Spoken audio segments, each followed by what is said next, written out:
अस्सलामु अलैकुम वरहमतुल्लाहि वबरकातुह। इन्नल हम्दुलिल्लाह नहमदुहु व नस्तईनुहु व नस्तगफिरुहु व नऊज़ु बिल्लाहि मिन शुरूरि अनफुसिना व मिन सय्यिआति अमालिना मन यहदिहिल्लाहु फला मुदिल्ल लहु व मन युद्लिल फला हादिय लहु व अशहदु अन ला इलाहा इल्लल्लाहु वहदहु ला शरीका लहु व अशहदु अन्न मुहम्मदन अब्दुहु व रसूलुहु सल्लल्लाहु तआला अलैहि व अला आलिहि व सहबिहि व सल्लम तस्लीमन कसीरा। अम्मा बाद फ़क़द क़ाल इमामुल बुख़ारी रहमहुल्लाहु ताला बाबु हक़्क़िल अहलि फ़िस्सौम रवाहु अबू जुहैफ़ा अन नबी सल्लल्लाहु अलैहि वसल्लम क़ाल हद्दसना अम्रु बिन अली क़ाल अख़बरना अबू आसिम अन इब्न जुरैज समिअतु अताअन अन्ना अबल अब्बास अश-शाइर अख़बरहु अन्नहु समिअ अब्दुल्लाह इब्न अम्र रज़ियल्लाहु अन्हुमा यक़ूल बलग़ नबी सल्लल्लाहु अलैहि वसल्लम अन्नी असरुदुस्सौम व उसल्लिल लैल फ़इम्मा अरसल इलैया व इम्मा लक़ीतुहु फ़क़ाल अलम उख़बर अन्नका तसूमु व ला तुफ़्तिरु व तुसल्ली फ़सुम व अफ़्तिर व क़ुम व नम फ़इन्न लिअयनिका अलैका हज़्ज़न व इन्न लिनफ़्सिका व अहलिका अलैका हज़्ज़न क़ाल इन्नी लअक़वा लिज़ालिक क़ाल फ़सुम सियाम दाऊद अलैहिस्सलाम क़ाल व कैफ़ क़ाल काना यसूमु यौमन व युफ़्तिरु यौमन व ला यफ़िर्रु इज़ा लाक़ा क़ाल मन ली बिहाज़िही या नबी अल्लाह क़ाल अता ला अदरी कैफ़ ज़करा सियामल अबद क़ाल नबी सल्लल्लाहु अलैहि वसल्लम ला साम मन सामल अबद। सम्मानित दीनी भातृमंडলী, আল্লাহ রাব্বুল আলামিনের প্রশংসা এবং প্রিয় নবী মুহাম্মদ রাসূলুল্লাহ সাল্লাল্লাহু আলাইহি সাল্লামের উপর সালাতু সালামের পর আজ শনিবার 9 শাবান 1443 হিজরি মোতাবেক 12 মার্চ 2022 আমাদের ধারাবাহিক আলোচনা সহিহুল বুখারীর সিয়াম বা সওম রোজার পর্ব নম্বর 11। আগামী সপ্তাহগুলিতে আমরা সপ্তাহে 2 দিন বুখারীর দর্শ নেব, কারণ সিয়াম বা রোজা সম্পর্কে যে হাদিসগুলি রয়েছে এবং রমজানের সাথে সম্পর্কিত যে সব অধ্যায়গুলি রয়েছে, যেমন এতেকাফ, তারাবি হয়তো আসবে না, লাইলাতুল কদর আর ফিতরা, এসবগুলি অধ্যায় আমরা হিসাব করে দেখেছি যে যদি জুমাবারে নেই সপ্তাহে 1 দিন, তাহলে আমরা শেষ করতে পারবো না। তাহলে বেশ কিছু অধ্যায় বা বিষয়গুলি অসম্পূর্ণ থেকে যাবে। তো আমরা চাইছি যে এবছর ইনশাআল্লাহ তাআলা রমজান সংক্রান্ত যতগুলি অধ্যায় সহিহ বুখারীতে আছে, সে রোজা হয়ে গেল, কাছিয়ে গেছে, 13তে শেষ হয়ে যাবে ইনশাআল্লাহ, আজকে 11, আর তারপরে আসবে লাইলাতুল কদর, এতেকাফ, এইসব মাসাইলগুলি আসবে, আর তারপরে শেষখানে আমরা ফিতরা সাদাকাতুল ফিতরের অধ্যায় আলোচনা করে ইনশাআল্লাহ তাআলা রমজানের ভিতরে শেষ করে দেব। আল্লাহ যেন তৌফিক দান করেন। আল্লাহ আমাদের সব কিছুতেই এলমে আমলে দিন দুনিয়াতে যেন বরকত দান করেন।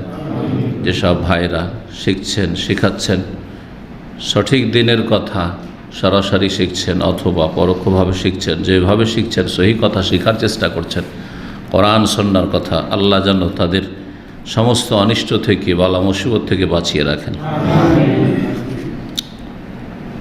তো দেখি ইমাম বুখারী রাহিমাহুল্লাহ কি বলছেন। অধ্যায় নম্বর 57 বলছেন ইমাম বুখারী রাহিমাহুল্লাহু তাআলা বাবু হাক্কিল আহলি ফিস-সওম। এই অধ্যায় হচ্ছে রোজা রাখার ক্ষেত্রে, সিয়াম পালনের ক্ষেত্রে পরিবারের হক। পরিবার, স্ত্রী প্রথম, আর তারপরে ছেলে মেয়ে। পরিবার গঠন হয় কোরআন সুন্নাহর আলোকে, আরবি ভাষায় সেটা হচ্ছে স্বামী স্ত্রী আর ছেলে মেয়ে, এদেরকে নিয়ে পরিবার। এর সাথে অতিরিক্ত কারোর সাথে যদি বাপ মা থাকে, অথবা সে অবিবাহিত বাপ মায়ের সাথে আছে, তো সে তার বাপ মায়ের পরিবারে শামিল।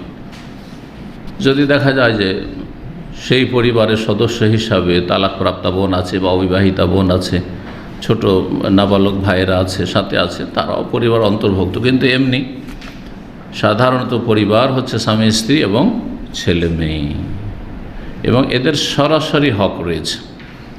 আর এদের হক হচ্ছে ফরজে আইন, ফরজ। স্ত্রীর হক স্বামীর ওপর ফরজে আইন, তাকে আদায় করতে হবে। কথা বললে হবে না যে আমার বাপ করছে এই কাজ। অনেক মূর্খ লোকেরা কাজ করে, টাকা পাঠায় বাপের কাছে, আর স্ত্রীকে বলে যে আমার বাবার কাছ থেকে, মানে ও শ্বশুরের কাছ থেকে কি চাইবে, ওর ওয়াইফ খরচ খরচা চাইবে। তো এটা আসলে অজ্ঞতা। আসলে তোমার ফরজ তোমাকে আদায় করতে হবে। ছেলে মেয়েদের হক আদায় করা ফরজে আইন, কারণ ছেলে মেয়ে আপনার, সুতরাং আপনারও ফরজ। অনেকে আমাদের দেশে ওই জয়েন্ট ফ্যামিলিতে থাকে, একসাথে থাকে, 5 ভাই একসাথে থাকে, আর 5 ভাইয়ের মধ্যে বাপ হয়তো নাই, অথবা বাপ বৃদ্ধ হয়ে গেছে, এক ভাই বেশি শিক্ষিত অথবা বেশি চালাক চতুর পয়সাওয়ালা, ওকে বাড়ি কি করেছে, মডল মানে দায়িত্বশীল বানিয়ে রেখেছে, যে আমাদের মালিক। তো কিছু ছেলেমেয়েরা চাইলে ওই যে তোর চাচার কাছে নেন, করে না এরকম। এগুলো মূর্খতা, আসলে এগুলো দিন না বোঝা এবং দায়িত্বহীনতা। জি, আল্লাহ জিজ্ঞাসা করবে না চাচাকে, আপনাকে জিজ্ঞাসা করবে যে বাপ হিসাবে ছেলে মেয়েদের হক আদায় করেছিলে কিনা। জি, ফরজে আইন। অন্যদের ওপর ফরজে কেফায়া, বা আপনার ওপর অন্যদের ক্ষেত্রে ফরজে কেফায়া, মানে একজন আদায় করলেই হয়, দুজন আদায় করলেই হয়। যেমন ভাই বোনের ক্ষেত্রে আপনার 4-5 ভাই আছেন, সবার উপরে ফরজ, সবার উপর ফরজ, সবাই যদি সচ্ছল থাকে।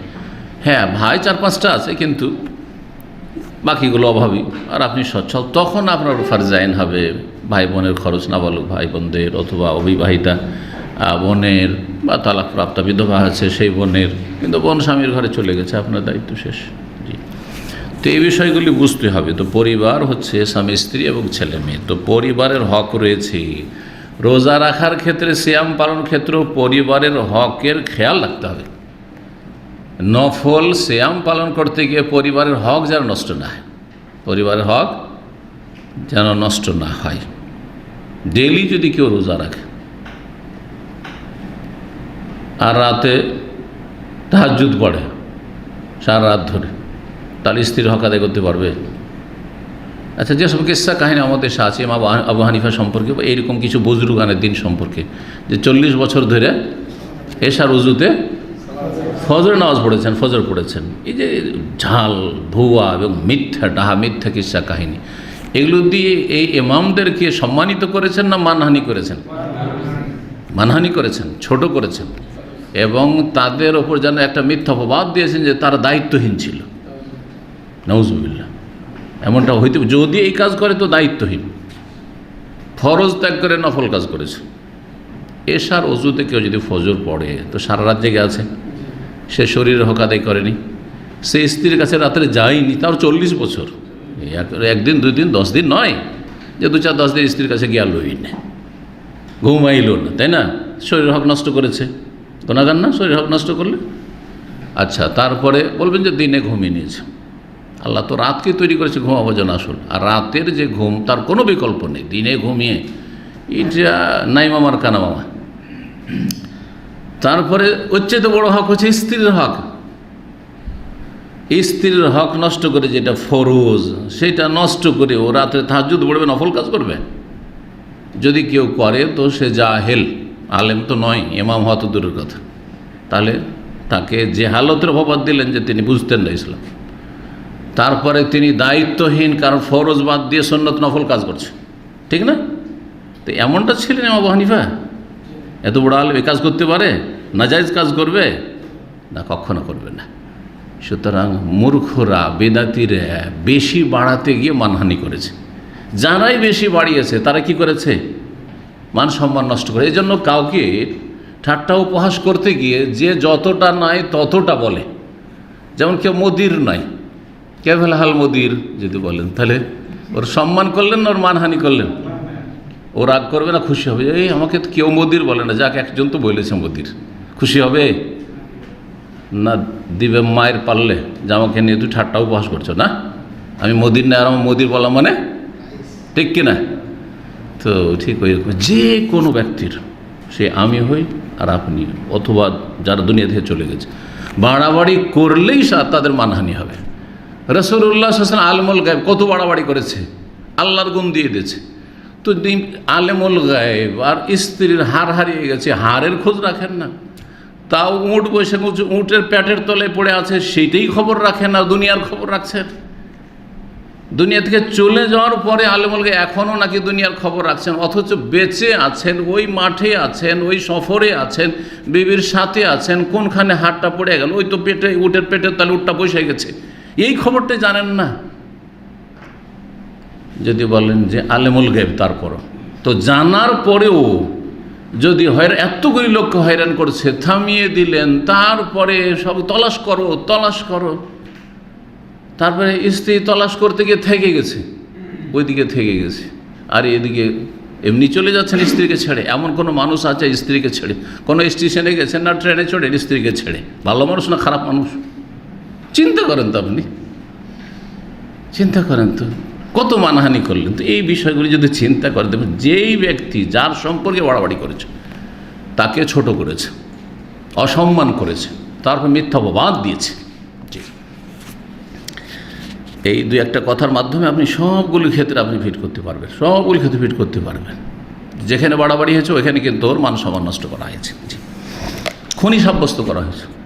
জানছেন 70 জন সাহাবীকে সিরাতুন নবীতে পড়েছেন, পাঠিয়ে দিলেন কোরআনের তালিম দেওয়ার জন্য, আমরা নিয়ে যাব, দেন কিছু সাহাবীকে 70 জনকে পাঠিয়ে দিলেন, অথচ ওরা রাস্তায় পরিকল্পনা করে লোককে বসিয়ে আসে যে আসলেই তো তোমরা হামলা করে দেবে। তো আলেমুল গায়েব তো সব জানছেন, হাজির নাজির মানে সব তো জানছেন, বেরোলিবিদের এগুলি আঁকিয়ে দেয়, সব তো দেখছেন। নবী সব দেখার পরও জানার পরও পাঠিয়ে দিলেন, তার মানে খুনি না? খুনি না? খুনে যোগ সাজস আছে, তাই না?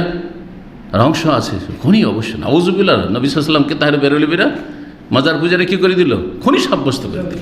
আউযুবিল্লাহ, হাদ্দিস ওয়ালা হারাজ। এইভাবে যদি চিন্তা করেন, যদি তৌহিদের জ্ঞান থাকে, সুন্নতের জ্ঞান থাকে, তো কেউ কানাকে হাইকোর্ট দেখাইতে পারে, কানা না আপনি।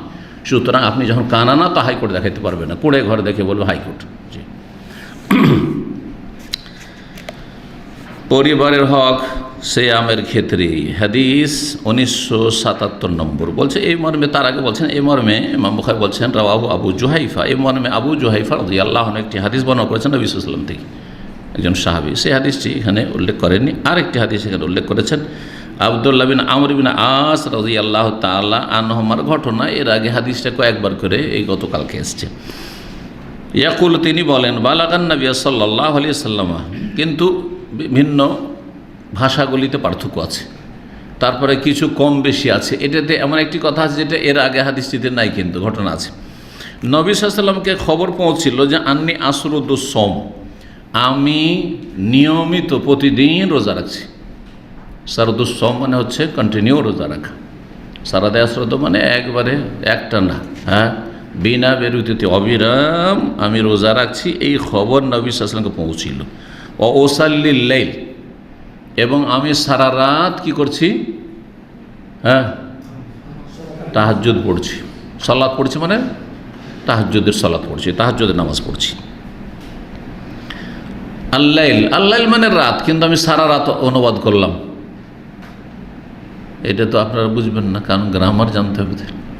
এই জন্য আরবি ভাষা বোঝার জন্য যথেষ্ট গ্রামার জানতে হবে। আমি সারা রাত কী দিয়ে অর্থ করলাম?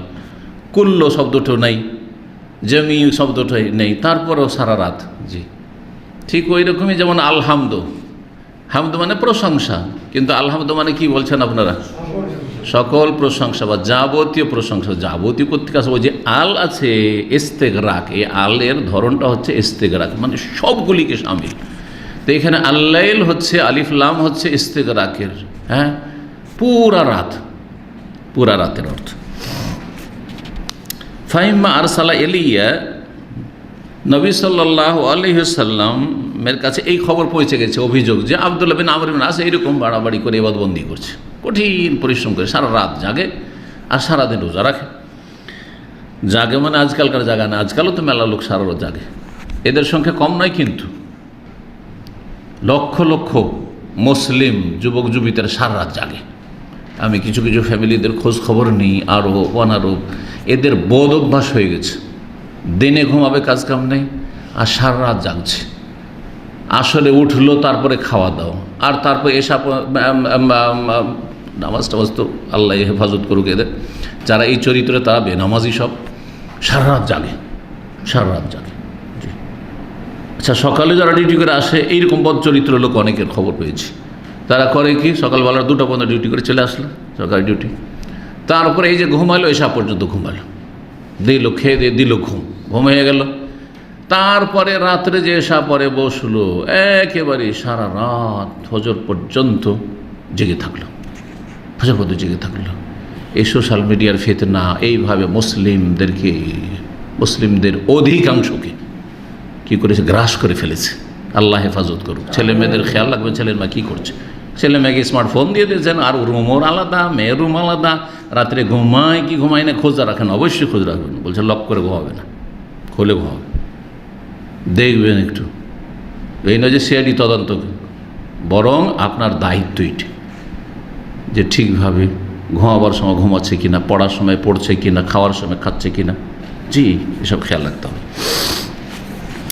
তো রাসূলুল্লাহ সাল্লাল্লাহু আলাইহি ওয়াসাল্লামের কাছে যখন এই খবর পৌঁছিল, তো আব্দুল্লাহ বিন আমরের এই কথা মনে নাই যে আমি নিজে থেকে গেলাম, তারপরে নবী সাল্লাল্লাহু আলাইহি ওয়াসাল্লাম এই কথা বললেন, নাকি আমাকে ডেকে পাঠালেন। তাই বলছেন ফাইম্মা আরসালা ইলাইয়া, হয় আমার কাছে তিনি লোক পাঠালেন যে ডেকে নিয়ে এসো, এরকম কেন করছে। ওয়াইম্মা লাকিতু, অথবা তার সাথে আমি মোলাকাত করলাম, সাক্ষাৎ করলাম। লাকি আলকা মানে আমরা যে মোলাকাত বলি, এটি আরবি শব্দ কিন্তু, মানে সাক্ষাৎ করা। ফাকালা, তারপর রাসূল বললেন আলাম ওখবার, আমাকে কি খবর দেওয়া হয়নি মনে করছো? আন্নাকা তাসুমু ওয়ালা তুফতির, তুমি এমন রোজা রাখছো, সিয়াম পালন করছো যে তুমি সিয়ামে বিরতি দিচ্ছ না, সিয়াম ছাড়ছো না। ও তুসাল্লি, এবং তুমি সারা রাত সালাত আদায় করছো, তুমি রাত্রে ঘুমাচ্ছ না, স্ত্রীর হক আদায় করো না, শরীরের হক আদায় করো না, সারা তুমি তাহাজ্জুদ পড়ো, এটা করিও না। ফাসোম, রোজাও রাখো। ও আফতের, আর মাঝে মাঝে ছাড়ো। ও কোম, আর কেয়াম করো, তারাবি পড়ো, তাহাজ্জুদও পড়ো। ও নাম, এবং রাত্রে কিছু ঘুমাও, কিছু তারাবি পড়ো। ফাইনালি আইনেকা আলাইকা হাজ্জান, অন্য রেওয়ায়তে, আগের রেওয়ায়তগুলো তো হচ্ছে হাক্কান, হক, আর এখানে হাজ, হক মানে হক, অধিকার, প্রাপ্য। আর হাজ্জুন মানে অংশ, ভাগ। হাজ্জুন মানে হচ্ছে ভাগ বা অংশ। তো এর অর্থ কী হবে? ফাইনালি আইনেকা আলাইকা হাজ্জান, তোমার দুই চোখের তোমার ওপর একটা অংশ রয়েছে, ভাগ রয়েছে, সেও পাওনাদার একটা ভাগ পাবে। যে তুমি চোখকে কী দেবে? ভাগ দেবে, অংশ দেবে।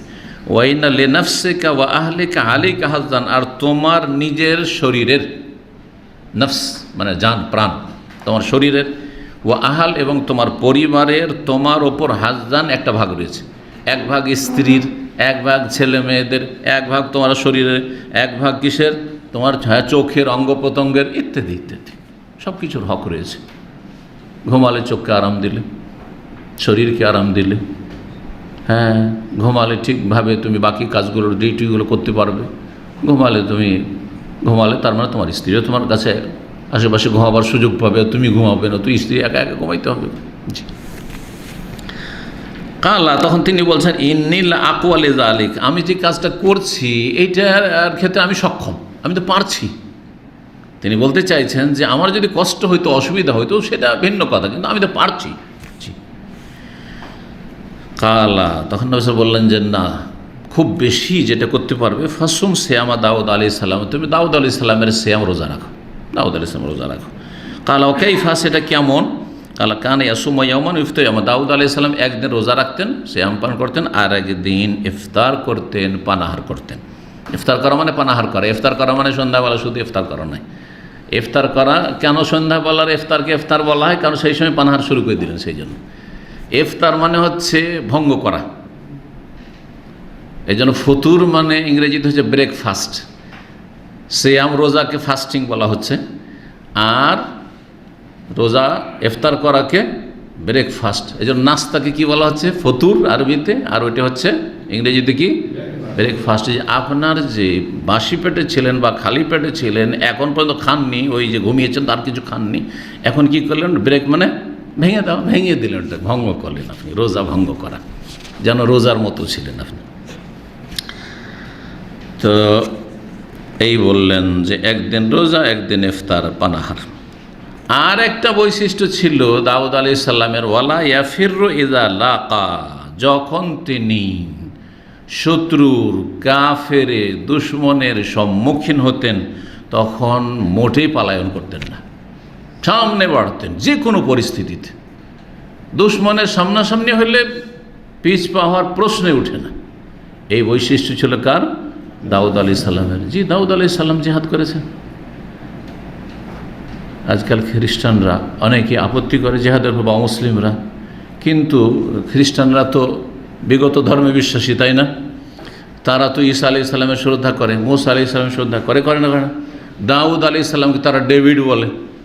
জি হ্যাঁ, দাউদ, ডেভিড নামটা যে আজকাল ডেভিড রাখছে খ্রিস্টানরা, দাউদ। জি হ্যাঁ, তো দাউদ আলাইহিস সালাম তাদের কাছে সম্মানিত নবী। তো দাউদ আলাইহিস সালাম জিহাদ করেছেন। তাহলে জিহাদ সন্ত্রাস নয়। হ্যাঁ, সন্ত্রাস কোনটা? নিরীহ মানুষ, নির্দোষী মানুষ, অপরাধী নয়, তাদেরকে যদি ভীত সন্ত্রাস্ত করেন তাহলে এটা হচ্ছে অপরাধ, তাহলে অপরাধ ভালো মানুষকে। কিন্তু যারা ক্যান্সারের মতো তাদেরকে তো ভয় দেখাইতে হবে। এখন চোর ডাকাতে ভয় দেখাবেন না? চোর ডাকাত যে সম্পদ চুরি করে নিচ্ছে তাকে যদি ভয় দেওয়া রাখা, যে আপনার ইমানকে চুরি করে নিচ্ছে, হরণ করে নিচ্ছে, যে আপনাকে কুফরি করতে বাধ্য করছে, যে ইসলামকে, হককে, সত্যকে মুছে দিতে চাইছে আল্লাহর জমিন থেকে। আল্লাহর জমিন, আল্লাহর দিন ইসলাম, আল্লাহর জমিন, আল্লাহর দিন থাকবে, স্বাধীনভাবে থাকবে, যে কবুল করবে করুক, না করবে না করুক, কিন্তু না, সেটাকে থাকতেই দেবো না। তার ক্যান্সার, ক্যান্সার এগুলো মানব সমাজের। এটা সন্ত্রাস নয়, এটা হক প্রতিষ্ঠার পথে যে কোনো বাধা আসলে বাধা সরাইতে হবে, সেটাই আর কি। জি, তো বুঝতে হবে যে কোনটা জেহাদ আর কোনটা ফাসাদ। আমরা ফাসাদকে জেহাদ বলবো না, সন্ত্রাসকে আমরা জেহাদ বলবো না জঙ্গিদের মতো, আর জেহাদকে আবার সন্ত্রাস বলবো না। জেহাদ মোবারক জিনিস, শরীয়তের একটি গুরুত্বপূর্ণ বিধান, কিন্তু তার বেশ কিছু শর্ত রয়েছে। যেমন সমস্ত ইবাদতবন্দেগীর শর্ত রয়েছে। সমস্ত ইবাদতবন্দেগীর কী রয়েছে? নামাজের শর্ত নেই? কতগুলি শর্ত আছে? 9টি শর্ত আছে। তার প্রথম ইসলাম, মুসলিম হইতে হবে। অমুসলিম যদি নামাজ পড়ে কাজ দেবে? সাবালক হইতে হবে, নাবালক আবার নামাজ কিসের? ট্রেনিংয়ের জন্য শুধু আছে 7 বছর থেকে, সেটা তার আগে নেই।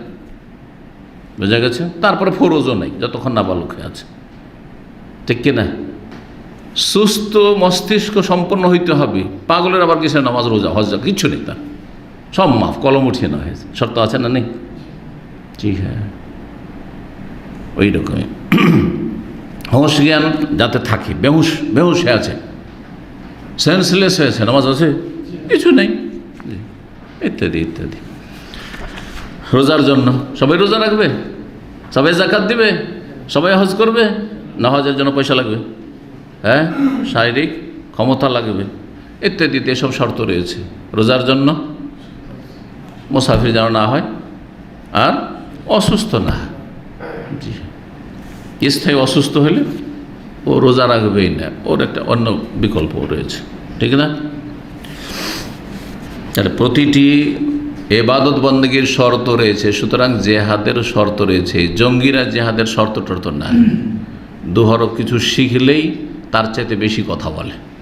2-4টা অক্ষর কিছু সামান্য শিখে, তাদের তো এলেম নেই, একবার ইসলাম সম্পর্কে কোনো জ্ঞান নেই, 2-4টা অক্ষর যদি শিখে, হ্যাঁ, তার চাইতে অনেক বেশি বাড়াবাড়ি করে, যার ফলে তারা নিজেরা পথভ্রষ্ট জঙ্গিরা এবং অন্য বহু মানুষকে পথভ্রষ্ট করে।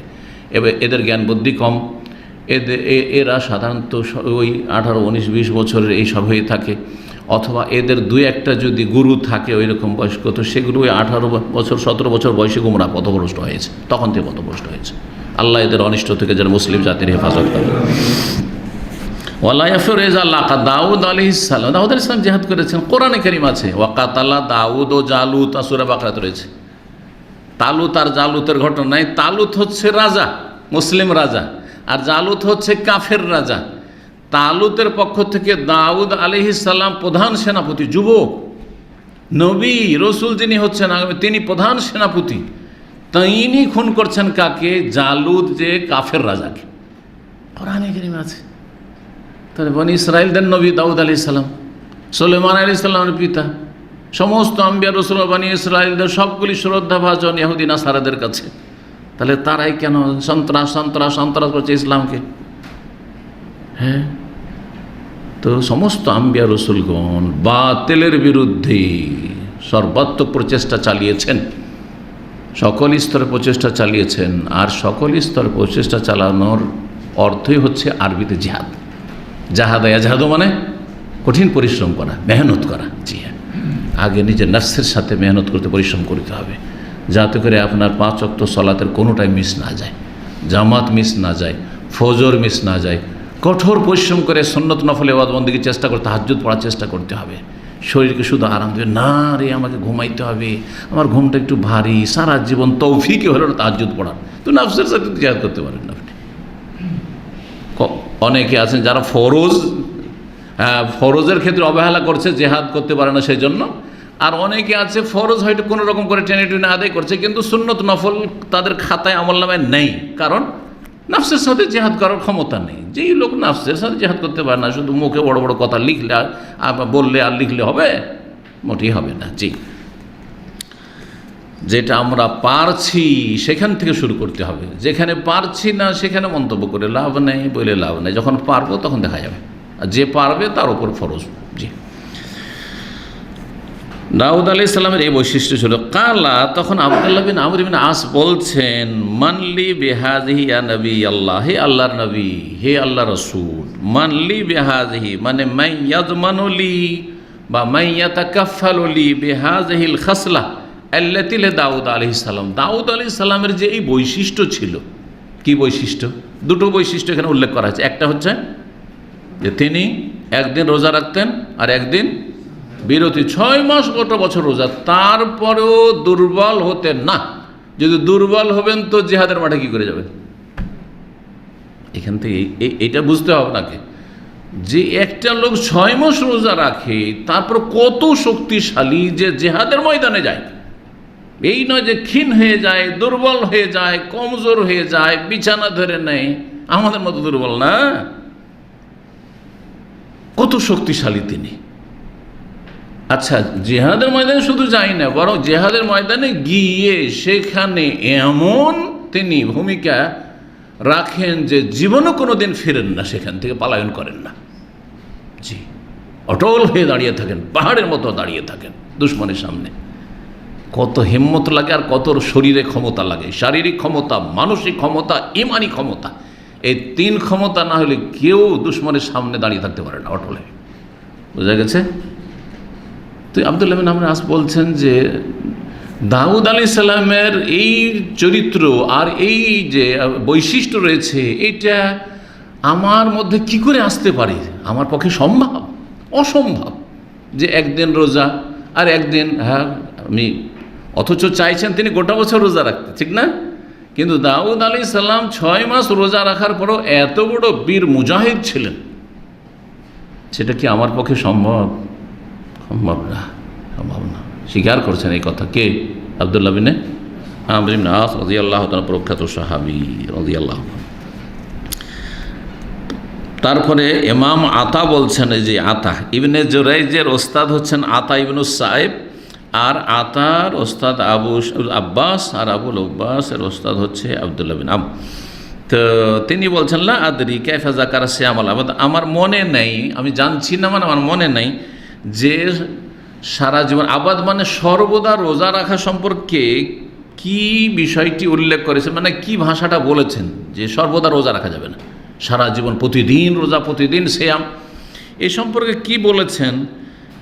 কিন্তু অন্যরা যেটা বর্ণনা করেছেন বা তার ভাব অর্থ শব্দগুলো মনে নেই, শব্দগুলো বা বাক্যটা ঠিক হুবহু ওইভাবে মনে নেই, কিন্তু নবী সাল্লাল্লাহু আলাইহি ওয়াসাল্লাম যে কথাটি বলেছেন তার ভাব অর্থ, শব্দ না মনে থাকলেও ভাব অর্থ মনে আছে। বলছে লা সামা মান সামাল আবাদ, 2 বার করে বলছে, মাররাতাইন 2 বার করে বলছে, লা সামা রোজা রাখলো না যে সারা জীবন রোজা রাখলো।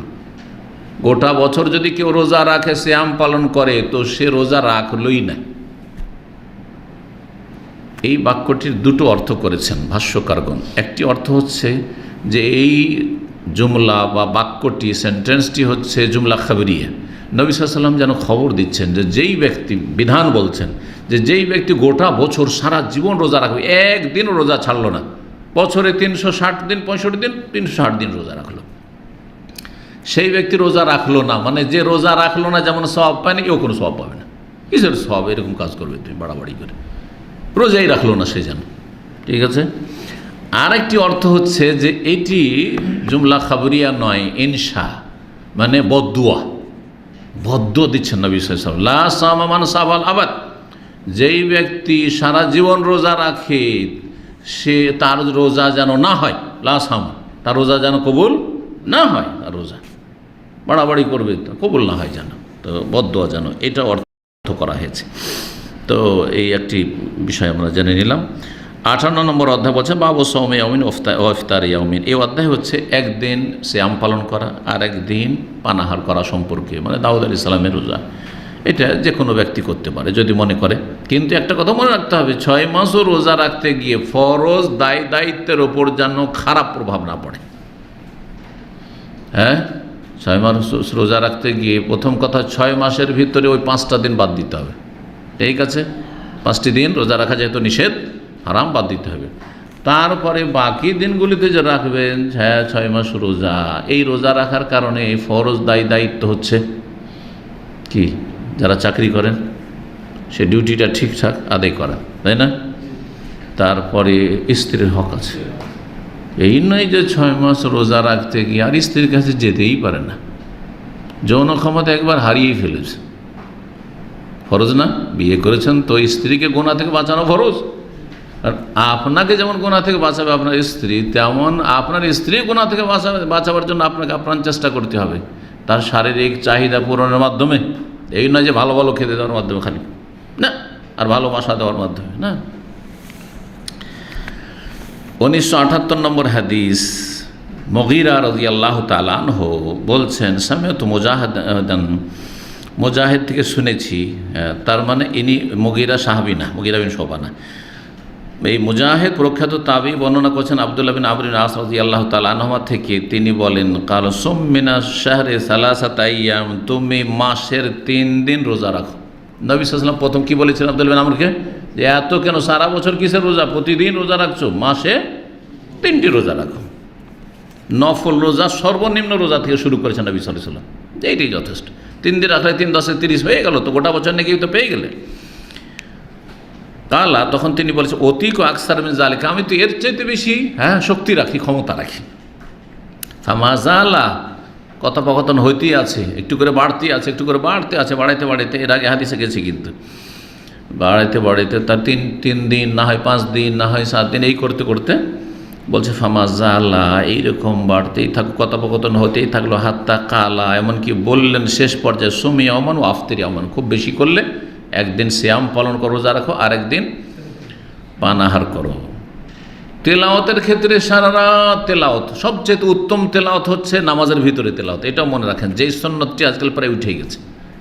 যারা কোরআন তেলাওয়াত করে, এমনি কোরআন নিয়ে বসে তেলাওয়াত করে, বেশি বেশি যারা কোরআন তেলাওয়াত করে দেখেছেন, কোরআন নিয়ে বসে বসে তেলাওয়াত করে, এটা পরবর্তীকালের তরিকা। কিন্তু সালাফদের তরিকা, রাসূলুল্লাহ সাল্লাল্লাহু আলাইহি ওয়াসাল্লামের আদর্শ, সাহাবায়ে কেরামের আদর্শ কিন্তু ভিন্ন। সেটা হচ্ছে তারা কি করতেন, তাহাজ্জুদের সালাতে লম্বা তেলাওয়াত করতেন,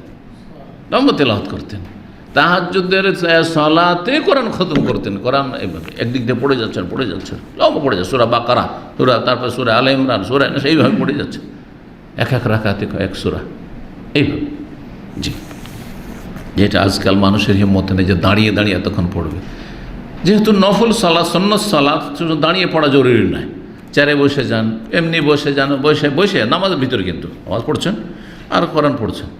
যদি মুখস্থ হাফেজ হয় তাহলে মুখস্থ পড়বে, যদি হাফেজ না হয় তো কোরআন দেখেও নামাজের ভিতরে পড়া জায়েজ আছে, তবে এই থেকে প্রমাণিত রয়েছে। তো মা আয়েশা রাদিয়াল্লাহু তাআলা আনহার যে দাস ছিল কোরআন, তার আমলে প্রমাণিত রয়েছে।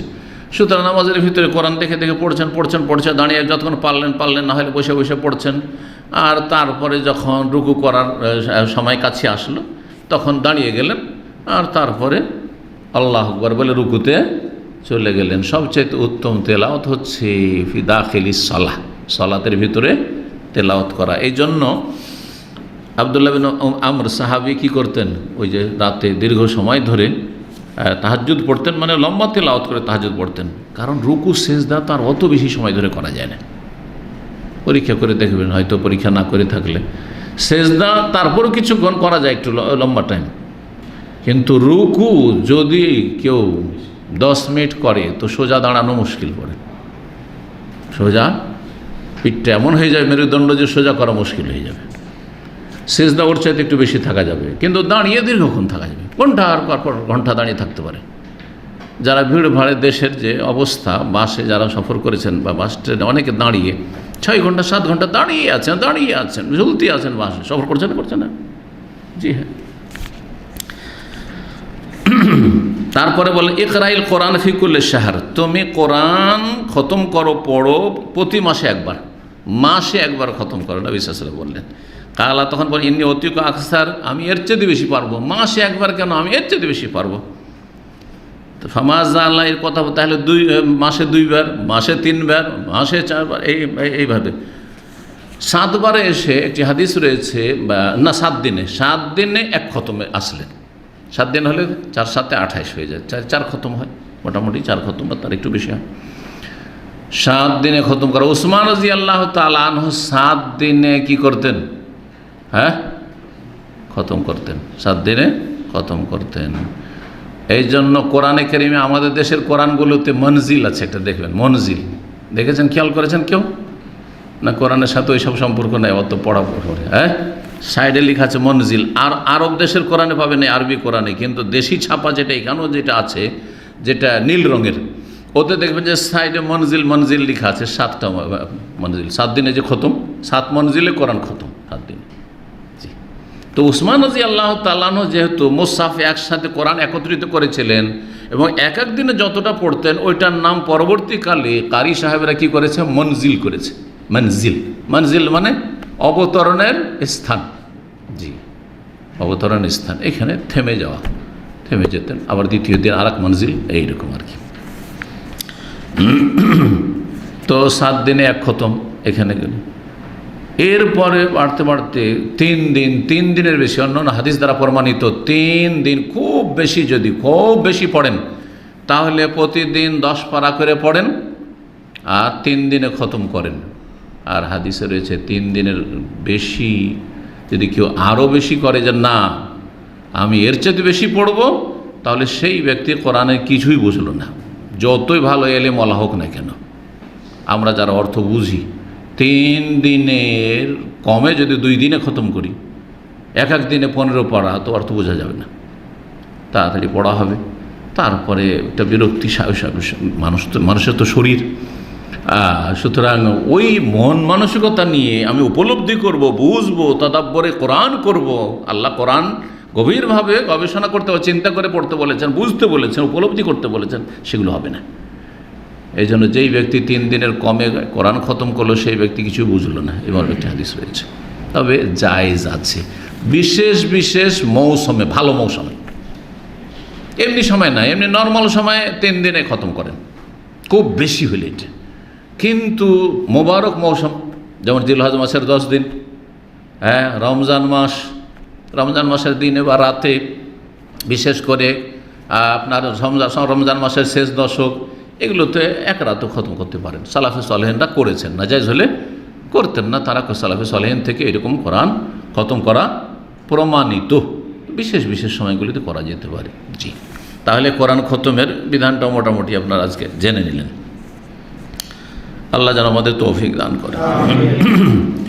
ইকরাইল কোরআন ফি কুল্লি শাহর, প্রতি মাসে, ইনি অতি আকসার, এর চাইতে বেশি পারবো। ফামাজাল হাত্তা কালাফি সালাস, শেষখানে এসে থামলান কিসে? 3 দিনে। তাইলে 3 দিনে 1 খতম করো, 3 দিনে 1 খতম। জি, আর 3 দিনের চাইতে উত্তম হচ্ছে 7 দিনে, যে 7 দিনে 1 খতম করেন, তাহলে মাসে 4 খতম হয়েছে।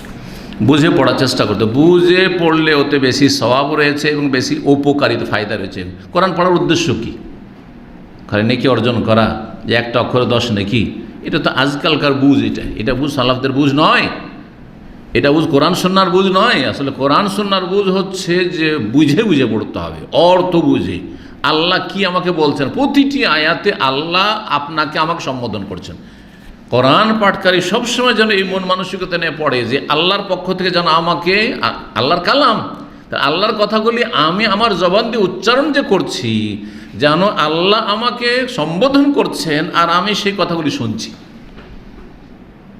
যেন বাপ মা যদি সম্বোধন করে, গুরুত্বপূর্ণ ব্যক্তি, আপনার সবচেয়ে বড় বস আপনার কোম্পানির, যদি একটা ভয়েস মেসেজ পাঠায়, সে মেসেজটা কত গুরুত্ব দিয়ে শোনেন, পুরোটা গুরুত্ব দিয়ে শোনেন, অনুধাবন করেন, কি জানি কি যে এখানে আমাকে দিক নির্দেশনা দিয়েছে, কি যে অর্ডার করেছে, প্রতিটি কথা শোনেন এবং মনোযোগী হয়ে শুনে তার উপর তাই সেই অনুযায়ী কাজ করে। কি কি করতে বলেছে আমাকে, এগুলো মানুষ যারা আমাদের মালিক বা একটু বড় বাপ মা বা এই ধরনের যারা বড় একটু, তাদের সম্পর্কে আমরা এত গুরুত্ব দিই। তো রব্বুল আলামিনের কালাম, আপনি তেলাওয়াত করছেন, শুধু তেলাওয়াত না, আপনাকে সম্বোধন করা হচ্ছে, অ্যাড্রেস করা হচ্ছে, আল্লাহর পক্ষ থেকে খেতাব। জি, 59 নম্বর অধ্যায় বলছেন বাবু সৌমে দাউদ আলাইহিস সালাম। এই অধ্যায় হচ্ছে দাউদ আলাইহিস সালামের সিয়াম সম্পর্কে। 1979 নম্বর হাদিস, আগের হাদিসটি আব্দুল্লাহ বিন আমর আস রাদিয়াল্লাহু তাআলা আনহুমা থেকে বর্ণিত। কালা আলীন নবী সাল্লাল্লাহু আলাইহি ওয়াসাল্লামকে বলে, ইন্নাকা লা তুসুমুদ দাহর, তুমি সারা জীবন রোজা রাখছো, ওয়া তাকুমুল লাইল, সারা রাত তুমি কিয়াম করছো, তাহাজ্জুদ পড়ছো। ফাকুলতু, আমি তখন বললাম নাম, হ্যাঁ আমি এটাই করছি। কালা, নবী সাল্লাল্লাহু আলাইহি ওয়াসাল্লাম তখন বলেছিলেন, এই অংশটুকু এর আগে হাদিসগুলোতে আসেনি, এতবার যে হাদিস আসলো কিন্তু এইটুকু আসেনি। কি, ইন্নাকা ইযা ফাআলতা যালিকা, নবী সাল্লাল্লাহু আলাইহি ওয়াসাল্লাম বললেন, তুমি যদি এমনটা করো যে সারা রাত তুমি তাহাজ্জুদ পড়ছো, ঘুমাচ্ছ না মোটেই, আর সারাদিন তুমি সিয়াম পালন করছো, রোজা রাখছো, তাহলে হবে এটা কি, হাজামাত লাহুল আইনো, এই কারণে তোমার চোখগুলি বসে যাবে, চোখগুলি বসে যাবে। বসে যাওয়া মানে বসতে বসতে কি হয়ে যাবে, দৃষ্টিশক্তি শেষ হয়ে যাবে, চোখে দেখতে পারো, অন্ধ হয়ে যাবে। সতর্ক, সাবধান। ওয়ান্নাফিহাত লাহুন নাফসু, আর তোমার শরীর দুর্বল হয়ে পড়বে, তোমার শরীর ক্ষীণ হয়ে যাবে, দুর্বল হয়ে যাবে, অচল হয়ে যাবে, তুমি বিছানা ধরে নেবে। লা সামা মান সামা দাহর, যেই ব্যক্তি আজীবন রোজা রাখলো সে যেন রোজাই রাখলো না, একটি অর্থ। আরেকটি অর্থ হচ্ছে যে তার রোজা যেন না হয়, লা সামা, তার রোজা যেন না হয় যেই ব্যক্তি সারা জীবন রোজা রাখলো, কবুল না হয়। সৌম সালাসাত আইয়ামিন, 3 দিন রোজা রাখো, সৌমুদ্দাহরি কুল্লি, এটা হচ্ছে সারা জীবন রোজা রাখা। কুলতু, আমি বললাম, ইন্নী অতিকা আকসার মিনজার, এর চাইতে বেশি যে আমি পারবো। কাল ফাসুম সাওমা দাউদ আলাইহিস সালাম, তাহলে দাউদ আলাইহিস সালামের তুমি সিয়াম পালন করো। কানা ইয়াসুমু ইয়াওমান ওয়া ইফতারু ইয়াওমান, তিনি একদিন সিয়াম পালন করতেন আর একদিন পানাহার করতেন। ওয়ালা ইয়াফিরু ইযা লাকা, দুশমনের মুখোমুখি হইলে, লড়াইয়ের ময়দানে নামলে তিনি কখনো পলায়ন করতেন না। 1980 নম্বর হাদিস বলছেন আবু কিলাবাহ, ইমাম আবু কিলাবাহ রাহিমাহুল্লাহ বলছেন, কালা আখবারনি আবুল মালিহ, আমাকে জানিয়েছেন আবুল মালিহ, কালা দাখালতু মা আবিকা আলা আব্দুল্লাহ বিন আমর, আমি তোমার বাবার সাথে আব্দুল্লাহ বিন আমর বিন আসের কাছে গিয়েছিলাম। আবু কিলাবার বাবার সাথে আবুল মালিহ কার কাছে গেছেন, আব্দুল্লাহ বিন আমর বিন আস সাহাবীর কাছে গেছেন, তার মানে তার তাবেঈ দুজন, তার বাপ আর ইয়ে। তারপরে ফাহাদ্দাসানা, তারপরে আব্দুল্লাহ বিন আমর বিন আস আমাদেরকে বয়ান করলেন, হাদিস বর্ণনা করলেন, ঘটনা বর্ণনা করলেন। হাদিস মানে কথা, নবী সাল্লাল্লাহু আলাইহি ওয়াসাল্লামের হাদিসকে এই জন্য হাদিস বলা হয়, যে নবী সাল্লাল্লাহু আলাইহি ওয়াসাল্লাম বাণী। আন্না রাসূলুল্লাহ সাল্লাল্লাহু আলাইহি ওয়াসাল্লাম যুকিরা লাহু সাওমি, রাসূলুল্লাহ সাল্লাল্লাহু আলাইহি ওয়াসাল্লাম আমার সিয়াম সম্পর্কে, রোজা সম্পর্কে আলোচনা করা হইল। কি জানিয়ে দিয়েছেন নবী সাল্লাল্লাহু আলাইহি ওয়াসাল্লামকে, প্রতিদিন রোজা রাখছি, প্রতিদিন রোজা রাখছি। ফাদাখালা আলাইয়া, তারপরে আমার কাছে আসলেন, নবী সাল্লাল্লাহু আলাইহি ওয়াসাল্লাম আমার কাছে আসলেন। ফাআলকাইতু লাহু ওয়াসাদাতাম মিন আদামিন হাশওয়াহা লিফুন, নবী সাল্লাল্লাহু আলাইহি ওয়াসাল্লাম তাহলে তার কাছে ঢুকেছেন, বলছেন ফাআলকাইতু লাহু ওয়াসাদা, তখন তার জন্য একটি আমি বালিশ কি করলাম, বা হেলান দেওয়ার জন্য বালিশ। ওয়াসাদা যেমন বালিশকে বলা হয় যেটাতে আমরা মাথা দিয়ে শুই, তেমন ওয়াসাদা বলা হয় আরবি মজলিসগুলোতে যে হেলান দেওয়ার জন্য, সাইডে হেলান দেওয়ার জন্য থাকে না, ওটাও ওয়াসাদা, জি, যার ওপর মানুষ হেলান দেয় যেভাবে হোক না কেন। তো নবী সাল্লাল্লাহু আলাইহি সাল্লামের জন্য একটি আমি বালিশ রেখে দিলাম। আলকাউল কি নিক্ষেপ করা মানে রেখে দেওয়া। সেই বালিশটি কিসের ছিল, মিন আদামিন, চামড়ার বালিশ, মানে ওপরটা কভারটা কিসের ছিল, চামড়ার ছিল। হাসওয়াহালিফুন, আর তার ভিতরে যা ছিল, তার ভিতরে, বালিশের ভিতরে কি থাকে, আমরা বালিশ ব্যবহার করি আজকালকার জামানাতে, তুলো পাওয়া যাচ্ছে, সে যুগে তুলো ছিল না, তো তুলোর বিকল্প হিসাবে যে তুলোটা ভরা হয় ওইটাকে কি বলা হয়, হ্যাঁ, কভার তো উপরেরটা হইল, ভিতরেরটাকে কি, ঠোল, জি হ্যাঁ, জি, যে কোনো এলাকা আঞ্চলিক ভাষা থাকতে পারে, শুদ্ধ ভাষা যদি কারো জানা থাকে তো বলবেন।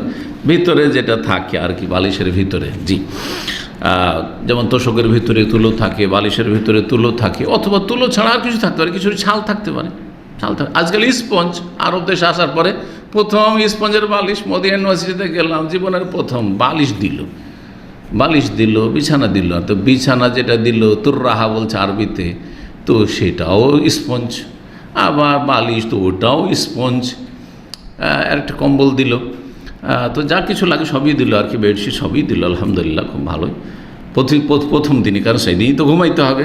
সকালবেলা এসে পৌঁছিলাম, মদিনা এয়ারপোর্টে নামলাম, আর তারপরে নিয়ে গেল মদিনার গাড়ি দাঁড়িয়ে আছে, আর একজন মন্দুব মানে প্রতিনিধি দাঁড়িয়ে আছে। ও দেখে বুঝতে পারছে এইসব যুবক ছেলেরা সব মদিনা ইউনিভার্সিটির ছাত্রী হবে, দাঁড়িয়ে আছে। আমরা ছিলাম 8-10 জন ওই ফ্লাইটে, সবগুলিকে জামে ইসলামিয়া করছে। তা আমরা তো সাথ ধরে নিলাম, আর তারপরে সামনে বাস লেগে আছে, মদিনা ইউনিভার্সিটির সাইনবোর্ড লাগা আছে বাসের ওপর, বাসে চাপলাম, নিয়ে গেল। সকালবেলা নিয়ে গেল, অফিসিয়াল কাজ করে মানে নামটা এন্ট্রি হলো যে হ্যাঁ এখন চলে এসেছি আমরা স্টুডেন্ট।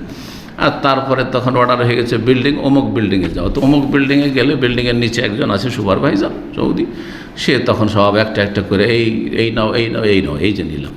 তো তার মধ্যে ছিল এই ওয়েসাদা, হ্যাঁ ওয়েসাদা।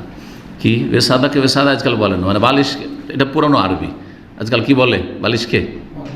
হ্যাঁ মাখাদ্দা, মাখাদ্দা, মাশাআল্লাহ, জি মাখাদ্দা বলে। মাখাদ্দা নাম কেন আসলো? খাদ্দন মানে হচ্ছে গাল, এটা খাদ্য।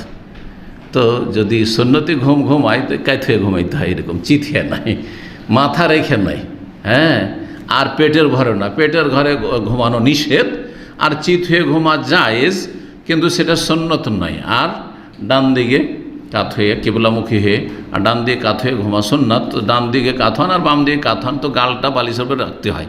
তো মাখাদ্দা মানে এই খাদ রাখার জায়গা, মানে গালটা রাখার জায়গা, ইসিম জারফের সেগা, যারা আরবিকেরা ইসিম জারফের, ওখান থেকে তখন নাম পড়েছে। কিন্তু ওয়েসাদা এইটা এসছে কি থেকে হেলান লাগাও, তো হেলান দেওয়া হয়, সেই জন্য ওয়েসাদা বলা হয়তো, পুরোনো যুগে ওয়েসাদা বলা হয়তো হাদিসে, তো দুটোই আরবি।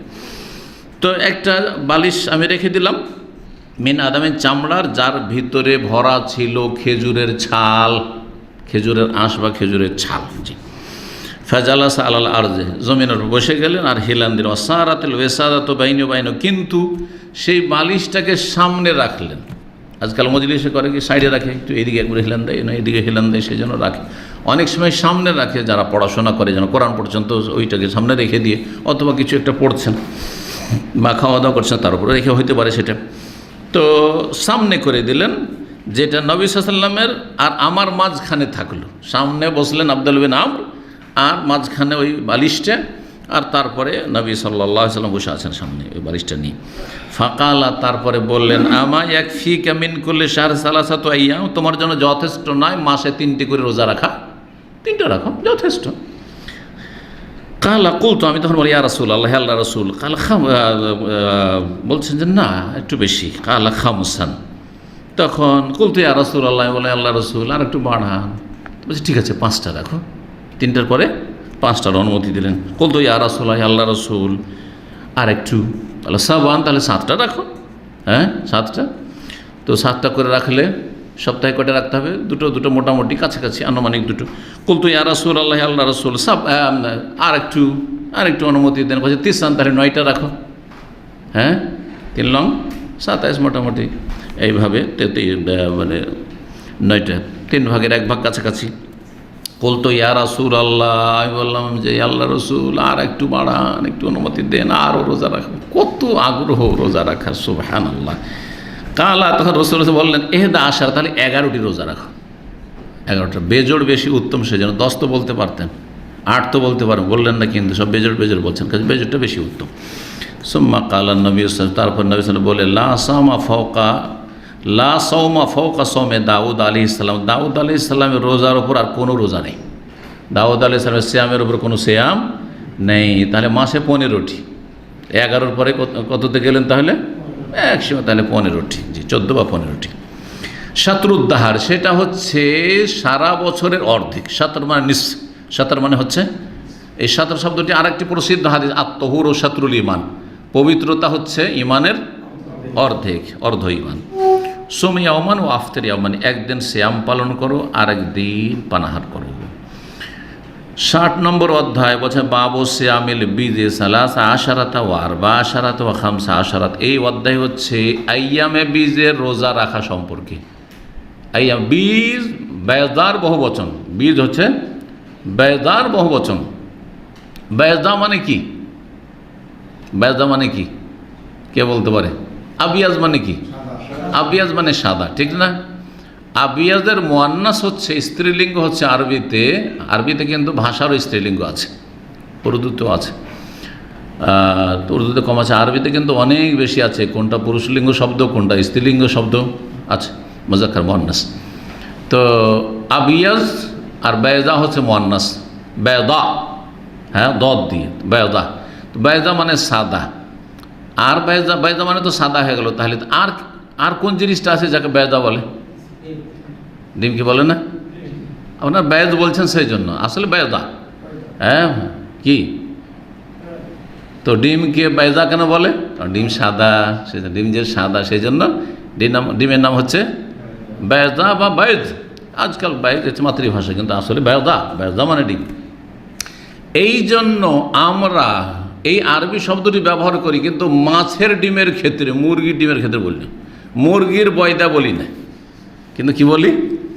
মাছের ডিম কিন্তু খুব কমই বলি আমরা, জানি না আপনারা বলেন। কিন্তু আমাদের মাতৃভাষা যেটা আছে সেটাতে মাছের ডিম কোনো জায়গায় শুনবেন না। কি শুনবেন? মাছের বয়দা। তো বয়দা কোত্থেকে আসলো? বলেছি না গতকালকে যে বাংলাকে কি করা হয়? তাফখীম, আরবির তারকিক নেই, মোটা করা, পুরু করে পড়া, গোল করে পড়া আছে। তো বেয়দাকে কি করে দিলে? একটু গোল করলে বয়দা হয়ে গেল। আর দদকে দদ পড়া অভ্যাস, বলা দল্লিন পড়া অভ্যাস, সুতরাং কি হয়ে গেল? বয়দা হয়ে গেল, মাছের বয়দা। বুঝছেন? জি, আরবি। তো বীজ, এই বেয়দার জমা বহু বচন হচ্ছে বীজ। সিয়ামুল বীজ মানে সাদা দিনগুলি রোজা রাখা। আবার দিন ফির সাদা কিসের? আর কালো, তাহলে বাকি দিনগুলো কালো নাকি? হ্যাঁ, সাদা দিন। সাদা বলা হয়েছে চন্দ্রের জ্যোৎস্নাকে, চাঁদের আলোকে কি বলা হয়েছে? চাঁদ যে জোনাক করে দেয় পৃথিবীকে। শহরে বুঝতে পারবেন না, গ্রাম অঞ্চলে না, মাঠে, মরুভূমিতে। জি, 13, 14, 15 এই 3টি রাতের কথা কেন বলা হয়েছে? এই 3টি রাতে সারা রাত আপনি চাই চাঁদের জ্যোৎস্না পাবেন, চাঁদের জ্যোৎস্না সারা রাত পাবেন আপনি। আর চাঁদনি রাতে আমাদেরকে চলাফেরা করতে, হাঁটতে যে কত মজা লাগতো, বাইরে ঘুরতে মজা লাগে চাঁদনি রাতে। কিন্তু অন্ধকার হইলে এই মাগরিবের কিছুক্ষণ পর এসা যেতেই ভয় লাগে। সাপ বিচ্ছুর দেশ, বিচ্ছু তো কম, সাপের দেশ বলতে হবে। বিচ্ছু তো আরব দেশে, পাহাড়ি দেশে, কিন্তু আমাদের দেশে সাপের দেশ। আল্লাহ হেফাজত করে। তো কেন এই দিনগুলিকে 13, 14, 15 তারিখ যে সারা রাত জ্যোৎস্না থাকে, এই দিনগুলিকে বা রাতগুলিকে কি বলা হয়েছে? আইয়ামুল বীজ। আইয়াম 24 ঘন্টা, দিন। এতদিন অমুক জায়গায় থেকে আসলাম, তার মানে এই না যে শুধু দিনটা থেকে, দিন আর রাত দুটো মিলিয়ে। তো আইয়ামে বীজ, ওই যে রাতটা হয় জ্যোৎস্নাপূর্ণ আর আলোকিত, সেখান থেকে এই দিনগুলির নাম পড়েছে কি? আইয়ামে বীজের রোজা, আইয়ামে বীজ। এই আইয়ামে বীজের রোজা রাখা উত্তম, কিন্তু 3টি রোজা রাখা যথেষ্ট। যে কোনো দিন আপনি 3টা পুরা করেন গোটা মাসে, একটানা একসাথে মাসের শুরুতে 3টা রেখেলেন, মাঝখানে গিয়ে 3টা রাখেন, শেষ দিকে রাখেন, ভেঙে ভেঙে রাখেন, একসাথে রাখেন, প্রতি সপ্তাহে একটা করে ছুটির দিনে রাখেন। জি, এটা খুব সহজ। ছুটির দিনে অধিকাংশ মানুষ বসেই থাকে, বাসা দিয়ে থাকে, বেশি এদিক ওদিক ছোটাছুটি করতে হয় না। ব্যতিক্রম কিছু লোক আছে, আবার গোটা সপ্তাহের যতগুলি কাজ আছে, বাইরের কাজ সবগুলি জমা হয়ে থাকে, আর ওই দিনে ডিউটিটা আরও হার্ড ডিউটি হয়ে যায়। তো তাদের কথা ভিন্ন। কিন্তু যারা ফ্রি থাকেন ছুটির দিনে এই রোজাগুলি রেখে সহজ, কোনো ব্যাপার না। পিপাসাও কম লাগবে, ক্ষুধাও কম লাগবে, ছোটাছুটি কম হবে, ক্লান্ত কম হবে। কম পক্ষে 3টি করে রোজা রাখেন। যদি সম্ভব হয় আইয়ামে বীজে, তাহলে ভালো। আর সেটাও যদি সম্ভব না হয় তো সোমবার চেষ্টা করেন, বৃহস্পতিবার চেষ্টা করেন। সেটাও যদি সম্ভব না হয় যে কোনো দিনে রাখতে পারেন, কোনো অসুবিধা নেই। শুক্রবার ছুটি, শুক্রবার রাখতে পারেন। যে শনি রবিবারে ছুটি, যে দিনে ছুটি সেদিন রাখতে পারেন। অমুসলিম দেশে অনেক রবিবারে ছুটি, শনিবারে ছুটি, অসুবিধা নেই, রাখেন, জায়েজ আছে। হ্যাঁ, শনিবারকে কেন্দ্র করে আর শুক্রবার, জুমাবারকে কেন্দ্র করে রোজা রাখা, এটা নিষেধ করা আছে, নবী সাল্লাল্লাহু আলাইহি ওয়াসাল্লাম নিষেধ করেছেন। তারপরও সেটা হারামে তাহরিমের জন্য নয়, তানজিহ সামনে আসবে ইনশাআল্লাহ আলোচনা। তো আইয়ামে বীজের রোজার তফসির করে দিয়েছে ইমাম বুখারী রাহিমাহুল্লাহ। 13 তারিখের রোজা, ও 14 তারিখের রোজা, ও 15 আর 15 তারিখের রোজা। কিসের? ইংরেজি মাসের না বাংলা মাসের? আরবি ইসলামিক মাসের বাংলা মাস আর ইংলিশ মাসের সাথে ইসলামের কোনো সম্পর্ক নেই, কোনো সম্পর্ক নেই। এগুলো বিজাতির মাস, এগুলো সোজা কথা। আমরা প্রয়োজনে ব্যবহার করছি, সেটা জায়েজ, কিন্তু আমাদেরকে যেটা ইসলামিক মাস হিসাবে জানতে হবে, যার সাথে বেশ কিছু ইবাদত বন্দেগীর সম্পর্ক রয়েছে, একটি নয় বেশ কিছু ইবাদত বন্দেগীর সম্পর্ক রয়েছে, তা হচ্ছে আরবি ইসলামী মাস, যেটা মুহররম থেকে জিলহজ পর্যন্ত।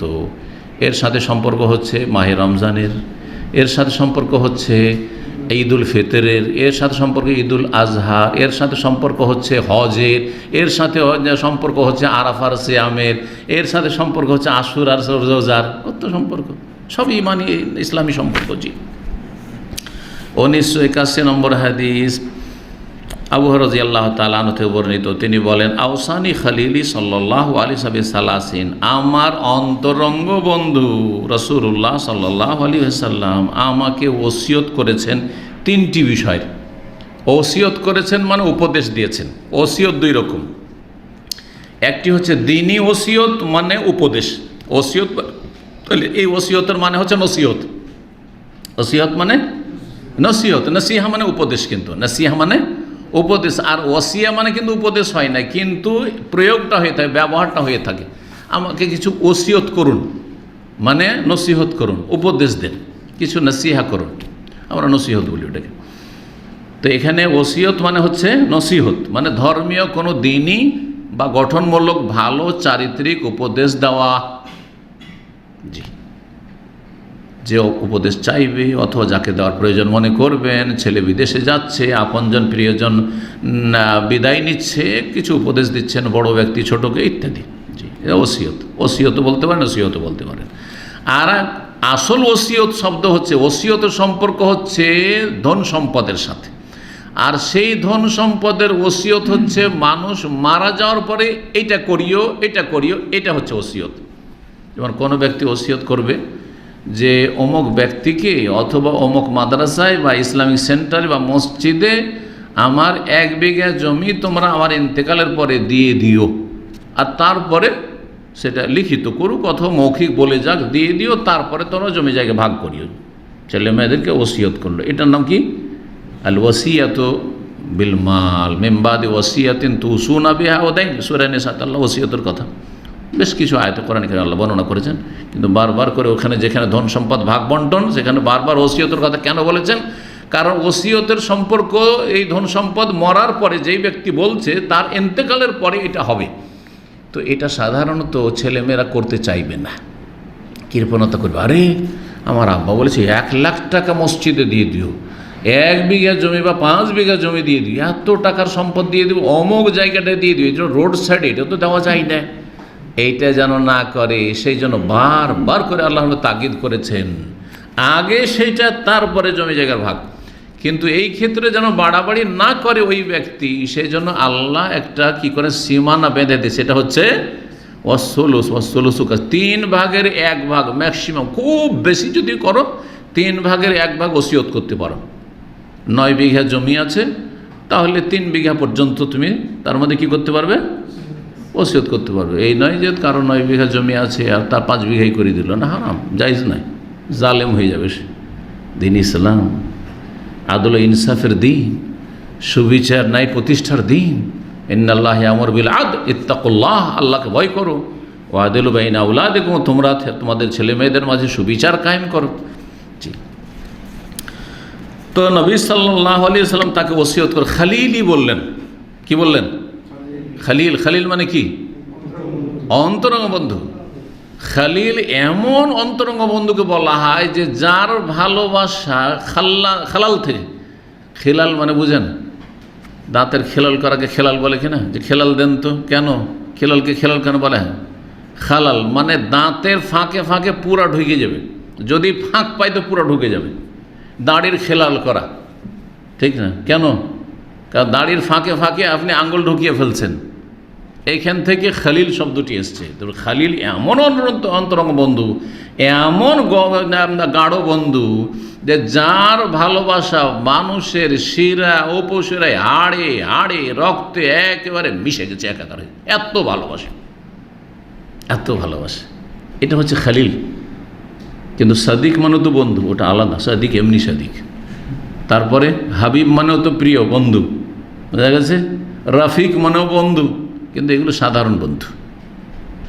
হ্যাঁ, রফিক মানে বন্ধু কিন্তু সাধারণ বন্ধু এগুলো, কিন্তু খলিল।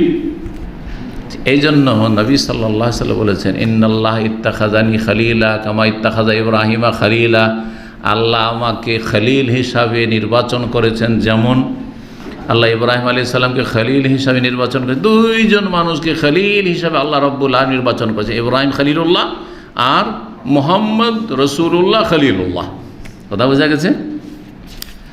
তো আরেকটি কথা বলেছেন হাদিস, ওই হাদিসের সাথে এই হাদিসের সংঘর্ষ হইতে পারে। একটু আমাদের রোজা সিয়ামের বিষয় থেকে একটু বাইরে গিয়ে কথা বলি, কারণ এগুলো কাজে আসবে অনেক ভাইদের, অনেক যারা মাদ্রাসা পড়াবেন তাদেরও কাজে আসবে। সেটা হচ্ছে যে নবী সাল্লাল্লাহু আলাইহি ওয়াসাল্লাম কি বলেছেন একটি হাদিসে, লাউ কুনতু মুত্তাখিযান খালিলান লাত্তাখাযতু আবু বকরিন খালিল। আমি যদি কাউকে খলিল হিসেবে, অন্তরঙ্গ বন্ধু হিসাবে গ্রহণ করতাম, তাহলে আবু বকর সিদ্দিককে অন্তরঙ্গ বন্ধু খলিল হিসাবে গ্রহণ করতাম। ওয়ালাকিন খালিলি রব্বি, আমার অন্তরঙ্গ বন্ধু হচ্ছে আমার রব। তার নবী সাল্লাল্লাহু আলাইহি ওয়াসাল্লাম তো আবু বকরকে খলিল হিসাবে গ্রহণ করেননি, কারণ তার খলিল একমাত্র আল্লাহ রাব্বুল আলামিন। তাকে আল্লাহ মনোনীত করেছেন খলিল করিয়ে, আর তিনিও একমাত্র আল্লাহকে খলিল, কারণ খলিল একজন থাকে। খলিল একজন থাকে, বোঝা গেছে? অন্তর থেকে ভালোবাসা, আর যার ভালোবাসা হাড়ে হাড়ে জোড়ে জোড়ে আর সেরা উপসরে একবার ঢুকে আছে, একটি মানুষ হইতে পারে, দ্বিতীয় মানুষ হইতে পারে না, দ্বিতীয় কেউ হইতে পারে না। দ্বিতীয় কেউ হইতে যদি হয় তাহলে ওখানে ভেজাল আছে। কেউ মিথ্যা বলছে, ওকে মিথ্যা বলছে, একে মিথ্যা বলছে, ওকে মিথ্যা বলছে। বোঝা গেছে কি না? জি। তো এইটা হচ্ছে উচ্চ স্তরের ভালোবাসা, সবচেয়ে উচ্চ স্তরের ভালোবাসা, এক কথায় খলিল। তো হাদিসের সংঘর্ষ হলো না? নবী সাল্লাল্লাহু আলাইহি ওয়াসাল্লাম বলছে, আমি কাউকে খলিল হিসেবে গ্রহণ করিনি, করতাম তাহলে আবু বকর করতাম। আর এদিকে আবু হুরায়রা বলছে, আমার খলিল বলেছেন, ওসিয়ত করেছেন। তাহলে তো রাসূলুল্লাহ সাল্লাল্লাহু আলাইহি ওয়াসাল্লাম খলিল হচ্ছে আবু হুরায়রাও। তো আবু হুরায়রা যদি খলিল হইতে পারে, তো আবু বকর হইতে পারবে না? কেমন কথা হইল? কি উত্তর দেবেন? কারো কাছে উত্তর জানা থাকলে হাত উঠাবেন, না হলে না। হ্যাঁ, একজন মানুষকে আমি যেমন যদি আপনাকে ভালোবাসি, তাহলে আপনাকে সবাই ভালোবাসে, আপনি ভালোবাসার ক্ষেত্রে হয়তো আমাকে নাও বাসতে পারেন। হ্যাঁ, না ভালো না বাসতে পারে, এটা আবার খারাপ। ভালোবাসে কিন্তু ওই রকমের না, ওই পর্যায়ে না। জি, ভালোবাসা সবার জন্য থাকতে পারে, সকল ভালো মানুষকে ভালোবাসে, সকল মুমিন মুমিনাতকে ভালোবাসে, কিন্তু সবাইকে এক পর্যায়ের। নবী সকল স্ত্রীকে ভালোবেসেছেন, কিন্তু আয়েশা রাদিয়াল্লাহু আনহাকে যে ভালোবাসা বেসেছেন, সেই ভালোবাসা কি আর অন্যকে দিতে পেরেছেন? কারণ মানুষ কলবের মালিক না। এই জন্য নবী সাল্লাল্লাহু আলাইহি ওয়াসাল্লাম আল্লাহর কাছে দোয়া করেছেন, আল্লাহ আমি কিন্তু বাহ্যিক কোন রকমের অবিচার করি না, যথাসাধ্য একদম সমান সমান। আল্লাহ হাজা কাসমি ফিমা আমলেকো, যেটার মালিক সেটা আমি এই যে ভাগ করে দিয়েছি, আল্লাহ ফালা তালুমনি ফিমা তামলেকু আলা আমলেক, আল্লাহ তুমি আমাকে পাকড়াও করিও না, তিরস্কার করিও না, ভর্ৎসনা দিও না হাসরের মাঠে, যেটার তুমি মালিক আমি মালিক না। কোনটার? অন্তরের ভালোবাসা। অন্তরকে কারো দিকে ঝুঁকিয়ে দেওয়ারও ক্ষমতা আপনার পুরোপুরি নেই, আর টেনে নেওয়ারও ক্ষমতা নেই। ভালোবাসা জিনিসটা এইরকম। জি, ভালোবাসা জিনিসটা এইরকম। কিছুটা আছে, চেষ্টা করা যেতে পারে, কিন্তু আপনি পুরোপুরি এই ক্ষমতা অন্তরের উপরে একমাত্র আল্লাহর ক্ষমতা চলে, একমাত্র আল্লাহর ক্ষমতা, কোনো মানুষের ক্ষমতা চলে না। জি জি। তো কি বলছিলাম, এর সঠিক উত্তর হচ্ছে যে এটা কাছাকাছি বলতে গেছি, কিন্তু ক্লিয়ার হয়ে ফুটে উঠিনি, আমি ফোটাচ্ছি। ভালোবাসা রাসূলুল্লাহ সাল্লাল্লাহু আলাইহি ওয়াসাল্লামের পক্ষ থেকে খলিল হওয়ার ভালোবাসা, যেটা খুলনা বলা হয়, খলিল হওয়ার ভালোবাসা একমাত্র আল্লাহর জন্য। আবু বকরকেও তিনি গ্রহণ করেননি, কিন্তু সাহাবায়ে কেরামরা সকলেই নবী সাল্লাল্লাহু আলাইহি ওয়াসাল্লামকে খলিল হিসাবে মনে করতেন, অন্তর থেকে এত ভালোবাসতেন যে সাহাবায়ে কেরামদের শিরা উপশিরায়, রক্তের সাথে, মাংসের সাথে, হাড়ে জোড়ে সব কিছুতে নবীর ভালোবাসা একেবারে ঢুকেছিল। তো এই জন্য আবু হুরায়রা বলেছেন খলিলি। তো আবু হুরায়রার পক্ষ থেকে রাসূলুল্লাহ খলিল, অন্তরঙ্গ ভালোবাসার পাত্র, বন্ধু। কিন্তু রাসূলুল্লাহর পক্ষ থেকে না, তিনি রফিকি বলেছেন, আসহাবি বলেছেন, আমার এরা সঙ্গী, আমার ভালোবাসার মানুষ, প্রিয়জন। কিন্তু অন্তরঙ্গ ভালোবাসা একমাত্র কার সাথে? আল্লাহর সাথে। ভালোবাসা অন্য ভাষাতে বলি, ভালোবাসা দুই তরফা অনেক সময় হয় না, একতরফা হয়। কথা বোঝা গেছে? একদিক থেকে আপনার স্ত্রী আপনাকে জান থেকে বেশি ভালোবাসে, আরে খাই না ও আপনাকে খাইয়ে দেয়, আর বলে যে তুমি খেলে আমার খাওয়া হলো। একটা পিস মাছ আছে, সেটাও তোমাকে হাফ হাফ করবে না, আর আপনি যদি হাফ করতে চান তাও করতে দিবে না, আরে তুমি খেলেই তো আমার খাওয়া হলো। কিন্তু আপনার ভিতর ওই ভালোবাসা নেই, আপনি সুবিধাবাদী। এদিকে অনেকে আছেন ভিতরে ডুবে পানি খাচ্ছেন, ওই স্ত্রীকে জানতে দিচ্ছেন না যে আমি আরেকজনকে ভালোবাসি। ভিতরে ও চেষ্টা করছে ওখান পর্যন্ত পৌঁছার, বোঝা গেছে? ও যদি জানতে পারে তো বেহুশ হয়ে যাবে, আরে জান দিয়ে ভালোবাসলাম, দেখ করছে কি। কথা বুঝতে পারছেন না? জি। তো একতরফা ভালোবাসা কখনো হইতে পারে, ঘৃণা নয়, কিন্তু ভালোবাসা আছে, আমি আরেকজনকেও ভালোবাসি, একেও খুব ভালোবাসি, একেও খুব ভালোবাসি। জি হ্যাঁ, কিন্তু উনি একমাত্র আপনাকে, আপনার স্ত্রী আর কাকে ভালোবাসবে? আপনাকে ভালোবাসে। কিন্তু পুরুষরা করে কি, ও তো 4টার অপশন আছে, সুতরাং আর যদি 2-3টা থাকে তাহলে ও তো ভাগ করে দিচ্ছে, ভালোবাসাকেও ভাগ করে দিচ্ছে। কিন্তু স্ত্রী তো আর ভাগ করতে পারছে না যে তুমি 2টা স্ত্রী 3টা স্ত্রীকে ভালোবাসো, তো আমিও ভাগ করে দেবো, ঠিক আছে তোমাকেও ভালোবাসি, আমি আরেকটাও খুঁজছি। পারবে? যাই যাচ্ছে না। সেটা বাপ মার ভালোবাসা আছে, সেটা ভাই বোন বেরাদর ভালোবাসা, সেটা আলাদা কথা, স্বাভাবিক ভালোবাসা। জি, তো ওই রকম আর কি এখানে। তাহলে উত্তরটা আশা করি বুঝতে পেরেছেন, তাই না? জি হ্যাঁ। হ্যাঁ, এই হাদিসে দেখেন, হাদিসে কি আসলো যে আবু হুরায়রা বলছেন রাদিয়াল্লাহু আনহু যে আমাকে আমার অন্তরের মধ্যে 3টি উপদেশ দিয়েছেন। প্রথম উপদেশ, এখন উপদেশ শেষ করিনি, সিয়ামু সালাসাতা আইয়ামিন কুল্লি, প্রতি মাসে 3টি রোজা। হাদিসে আসলো প্রতি মাসে 3টি রোজা, হাদিসে আসলো কি প্রতি মাসে 3টি রোজা, আর অধ্যায় আসলো আইয়ামে বীজের রোজা। তো অধ্যায় হচ্ছে খাস 13, 14, 15, আর হাদিসের যে কোনো দিনের 3টি রোজা। তো হাদিসের সাথে তো এর অধ্যায়ের কোনো মিল নেই। এর জবাব কি হইতে পারে? এর জবাব হচ্ছে যে ইমাম বুখারী রাহিমাহুল্লাহ তার অভ্যাস হচ্ছে যদি কোনো হাদিস থাকে, যে হাদিসটি তার যে কড়া শর্ত হাদিস গ্রহণের জন্য তার কিতাবে নিয়ে আসার জন্য ওই শর্ত সাপেক্ষ হচ্ছে না, শর্তে পড়ছে না, তখন তিনি ইঙ্গিত করে দিয়েছেন আরও কিছু সহিহ হাদিস আছে কিন্তু আমার কিতাবে আমি নিয়ে আসতে পারছি না।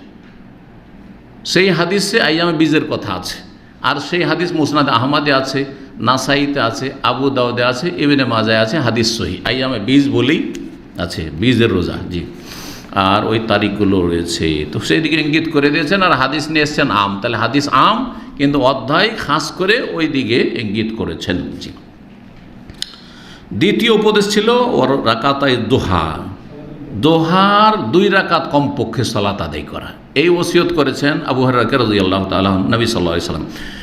তৃতীয় ওসিয়ত ওয়ান উতের কাবলা আনাম, ঘুমাবার আগে যেন আমি বেতরটা পড়ে নিই, ঘুমাবার আগে যেন আমি বেতরটা পড়ে নিই।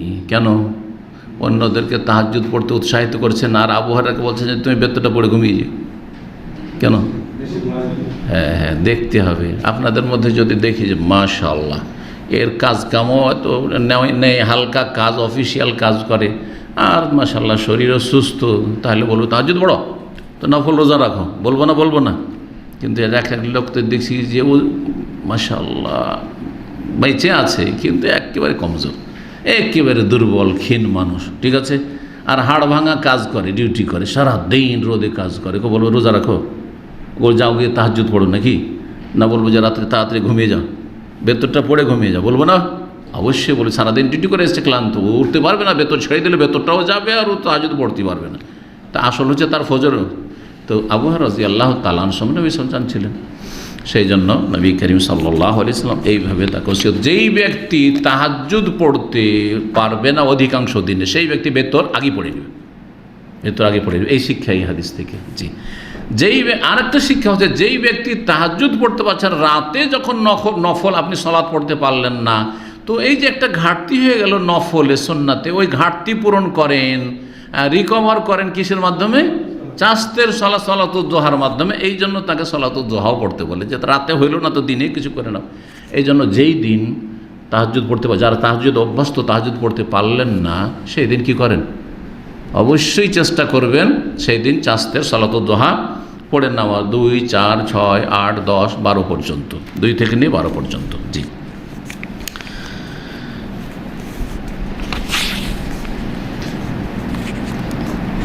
আজকে এখানেই আলোচনা শেষ করে দিই, কারণ যথেষ্ট সময় হয়ে গেছে।